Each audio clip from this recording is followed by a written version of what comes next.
আজ রবিবার 13ই ফেব্রুয়ারি 2026। নমস্কার, আমি অভিক কর্মকার বং ট্রাভেল চ্যানেলে একটি নতুন জায়গা নিয়ে আপনাদের কাছে এসেছি। Location Matla river.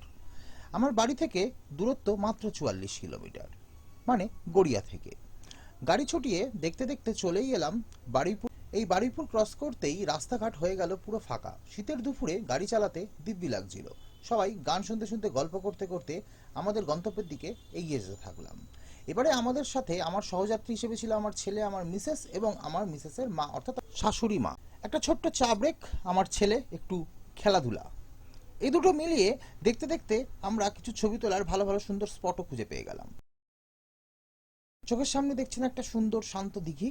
এটা হয়তো কলকাতার কাছাকাছিতে অলমোস্ট নেই বললেই আজকের দিনে চলে। এখন বাজে 1:30টা। গুগল ম্যাপ অনুযায়ী আর 5-6 কিলোমিটার আমাদের লর্ড ক্যানিং হাউস। পৌঁছেই গেলাম লর্ড ক্যানিং এর সেই বিখ্যাত বাড়ি। ইতিহাস বলছে এটা ছিল ব্রিটিশ সরকারদের নৌবন্দরের অফিস, মানে ওই এখনকার কাস্টম অফিসের মতো। কিছু সময় ঘোরাঘুরি করার পরে জায়গাটা দেখে মনে হলো সময়ের ভারে আর রক্ষণাবেক্ষণের অভাবে এটা হয়ে উঠেছে কিছু দুষ্টু মানুষের আড্ডা মারার আতুর ঘর।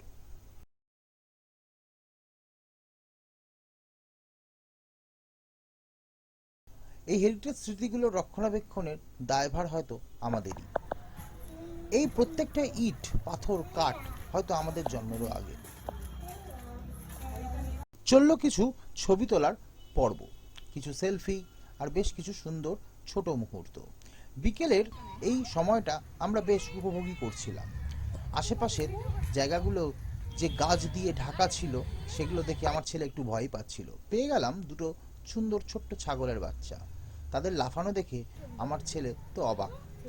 আমরা একটু বাড়িটার পেছন দিকটাও দেখলাম। মনে হলো কেউ বা কারা হয়তো ওপরে উঠে আড্ডাও মারছে। কিছুক্ষণ পরে দেখতে দেখতে পৌঁছেই এলাম 4টে নাগাদ মাতলা ব্রিজের কাছে। ব্রিজের কাছে এসে মনটা খুব ভালো হয়ে গেল। ওপর থেকে নদীও দেখা যাচ্ছে আর লোকজন আশেপাশে অনেক ছবিও তুলছে। হয়তো বিকেলবেলা এইখানে লোকজনে একটু গুজব আড্ডা দিতেই আসে। ঠিক করলাম ব্রিজের নিচে ফাঁকা জায়গায় যাব। লোকদের জিজ্ঞাসা করে পৌঁছে গেলাম ব্রিজের নিচের দিকে। তখন 4:15 কি 20 এরকম সময় হবে। সুন্দর ঝিরঝিরে হাওয়াও দিচ্ছিল। আর যে দৃশ্যটা আপনারা ক্যামেরায় দেখছেন, পরিবেশটা একদম ঠিক সেরকম ছিল, চুপচাপ শান্ত। পাশেই ছিল একটা গ্রাম এবং সেই গ্রামের সুন্দর সরু রাস্তা।